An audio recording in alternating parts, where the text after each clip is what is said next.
Бүгін 3 мамыр 2026 жыл. Қызанақтарымызға тыңайтқыш беріп жатырмыз. Насосым ескірді ме білмеймін. Полный бәрін суаратын еді кезінде. Теплицаның ішінен бочкаға дайындалады удобрение. Полный мына полияға жайылатын. Қазір оған шамасы келмей қапты. Ескірді ғой, 5 жыл болып қалды қолданып жатқаныма. Енді бөліп суарып жатырмыз жалпы. Бұл жерде көп сұрақ қойылып жатыр негізі жекеме. Жалпы участка, мынау жалпылама участка 24 соттық жер. Соның бір 17-18 соттығына егіліп жатыр. Бір жобамен да. Осы жерге 3000 көшет сиыр жібердім. Енді тығыз ештеңесі жоқ. Алдында егіп жүрген видеоларымды салып жүрмін ғой. Көрсеңіздер болады. 50-60 сантиметрден, кейде 70-тен де егілген жерлер бар. Жалпы тығыздығы нормальный. Бұл мен жылда егіп жүрген схемам. Оны жағы күнделікті көріп жүрген адамдар біледі. Одан кейін басқа облыстың адамдары сұрап жатады. Мынаған жаңағыдай ағашпен сүйеп егу керек, астың жапырағын жұлу керек деп жатады.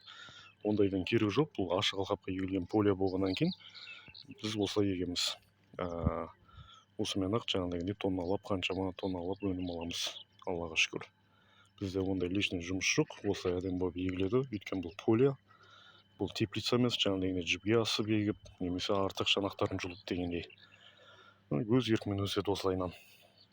Тығыз болып көрінуі мүмкін, бірақ тығыз ештеңесі жоқ. Алдындағы видеоларын көрсеңіз, қалай егілгені, ара қашықтығы бәрі көрсетілген деген ғой. Жүктің арасы 2 метрден. Неге алшақ деп басында егілген кезде алшақ болып көрінеді, бірақ көп тұрғандарыңыздай өсе келе мына жердің бәрі жабылады уже. Бірақ аяқ жол қалады.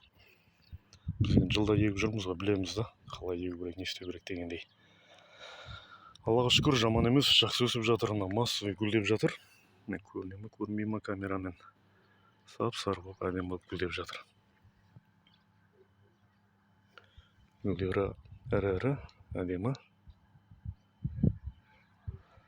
Құдай қаласа, биыл осы айдың соңына қарай қызарады деп жоспарлағанбыз, бірақ жаңбыр көп болып салқын болып отыр. Түн салқын әсіресе. Күнде салқын. Сондықтан келесі айдың бас жағына қарай қызаруы мүмкін. Енді уақыт көрсетеді, Құдай қаласа. Жалпы осы айдың аяғына қарай қызарып қалу керек тұғын. Есеп бойынша жылда осы мамыр айының соңына қарай қызарып уже ауыз тиіп жататынымыз.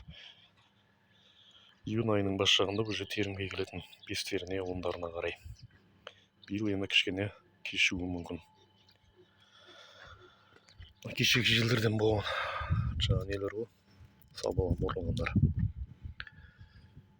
Жаман емес, Аллаға шүкір. Түйіндері жаңғықтай болып қалды. Шиедей болып жатқандар бар, астыңғы жағында бірінші кестері. Жалпы жаман емес, Аллаға шүкір. Осы жерден 10 тонна өнім алсақ деген жоспарымыз бар. Енді Алланың қалауымен болады ғой барлық нәрсе. Біз еңбектенеміз, әрекет етеміз. Ар жағы Алланың берген несібесіне қарай болады. Жалпы 10-12 тонна алып жүрміз осы жерден. Алла істеп жатқан кәсібімізге, диқаншылығымызға береке берсін.